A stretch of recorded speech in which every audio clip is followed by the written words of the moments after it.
YCP పథకాలనే TDP Janasena కూటమి మేనిఫెస్టోలో హామీలుగా చేర్చిందని ఆ పార్టీ నేతలు ఆరోపిస్తున్నారు. కూటమి హామీలన్నీ 5 ఏళ్లుగా సీఎం జగన్ ప్రభుత్వం అమలు చేస్తోందని వారంటున్నారు. స్కూల్కు వెళ్లే విద్యార్థులకు ఏడాదికి 15,000 ఇస్తామని టీడీపీ జనసేన హామీ ఇచ్చాయని, అమ్మ ఒడి కింద ఇప్పటికే సీఎం జగన్ నెలకు ప్రతి తల్లికి 15,000 అందిస్తున్నారన్నారు. ఈ మొత్తాన్ని 17,000కు పెంచుతామని మేనిఫెస్టోలో హామీ ఇచ్చారు. డాక్టర్ బిఆర్ అంబేద్కర్ విదేశీ విద్యా పథకం పునరుద్ధరిస్తామని టీడీపీ జనసేన హామీ ఇచ్చాయి. ఇప్పటికే ఈ పథకం జగనన్న విదేశీ విద్యా దీవెన పేరుతో అమలవుతోంది.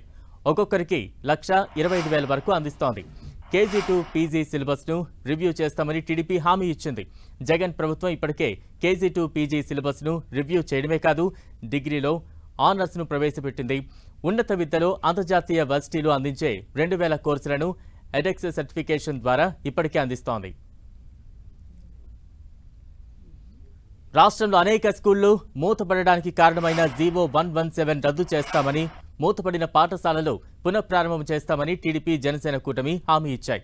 2014-19 మధ్య చంద్రబాబు హయాంలో మూతపడిన 5,000 స్కూళ్లను జగన్ ప్రభుత్వం ఇప్పటికే పునరుద్ధరించి అందుబాటులోకి తీసుకొచ్చింది.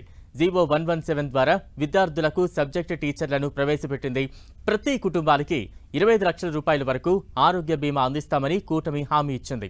వైఎస్ జగన్ ప్రభుత్వం ఇప్పటికే ఆరోగ్యశ్రీ కింద 25 లక్షల వరకు ఖర్చు చేస్తోంది. బీపీ, షుగర్ వంటి నాన్ కమ్యూనికబుల్ వ్యాధులకు ఉచితంగా జనరిక్ మందులు పంపిణీ ఇస్తామని కూటమి హామీ ఇవ్వగా, ప్రజల ఆరోగ్యం కోసం ప్రభుత్వం ఇప్పటికే ఎన్నో విధాలుగా కార్యక్రమాలు చేపట్టింది. Family doctor, YSR village clinic, Jagananna ఆరోగ్య సురక్ష కార్యక్రమాల ద్వారా బీపీ, షుగర్, ఇతర దీర్ఘకాలిక వ్యాధిగ్రస్తులపై వైఎస్ జగన్ ప్రభుత్వం ప్రత్యేక శ్రద్ధ చూపిస్తోంది. వారందరికీ సొంత ఊరిలోనే ప్రభుత్వ వైద్యులు పరీక్షలు చేసి ఉచితంగా మందులు కూడా ఇస్తున్నారు. కిడ్నీ, తలసేమియా వంటి వ్యాధిగ్రస్తులకు నెలకు 10,000 పెన్షన్ ఇస్తామని కూటమి హామీ ఇచ్చింది. ఇప్పటికే వైసీపీ ప్రభుత్వం కిడ్నీ, తలసేమియా, సికిల్ సెల్, ఇయోఫీలియా వంటి వ్యాధిగ్రస్తులకు నెలకు 10,000 చొప్పున పెన్షన్ ఇస్తామన్నారు.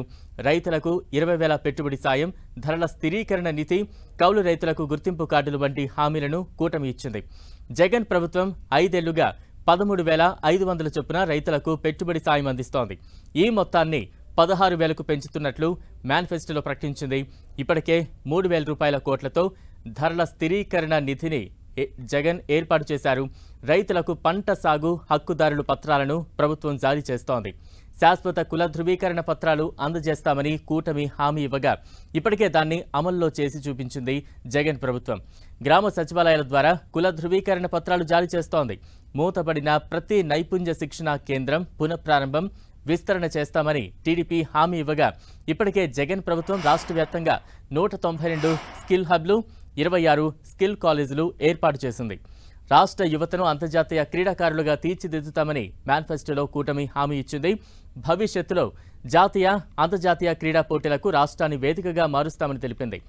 వైసీపీ ప్రభుత్వం ఇప్పటికే ఆడుదాం ఆంధ్ర ద్వారా రాష్ట్ర వ్యాప్తంగా క్రీడా ప్రతిభను వెలికితీసే కార్యక్రమం నిర్వహిస్తోంది.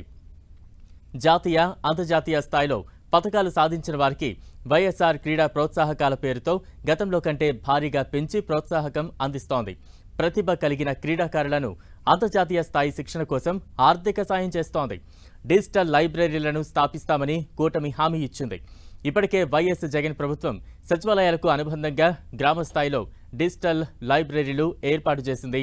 అలాగే SC/ST బ్యాక్లాగ్ పోస్టులు భర్తీ చేస్తామన్న కూటమి హామీని ఎప్పుడూ అమలు చేసి చూపించింది వైసీపీ ప్రభుత్వం. SC/ST బ్యాక్లాగ్ పోస్టులను ఎప్పటికప్పుడు భర్తీ చేస్తోంది.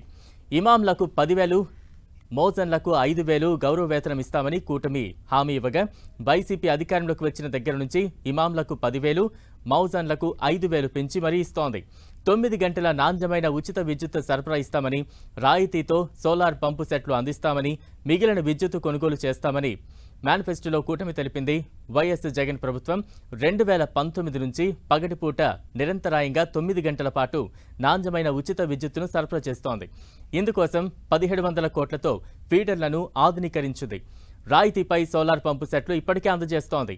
మిగిలిన విద్యుత్ కొనుగోలుకు గ్రిడ్కు అనుసంధానించే ప్రక్రియ కూడా జరుగుతోంది. క్రిస్టియన్ శ్మశాన వాటికలకు స్థలం కేటాయింపు, జెరూసలేం యాత్రకు సాయం చేస్తామని కూటమి ఇచ్చిన హామీని ఎప్పటి నుంచో అమలు చేస్తోంది వైసీపీ ప్రభుత్వం. క్రిస్టియన్ శ్మశాన వాటికలకు స్థలాలు కేటాయింపుతో పాటు జెరూసలేం యాత్రకు వెళ్లే వారికి ఏటా ఆర్థిక సాయం అందిస్తోంది.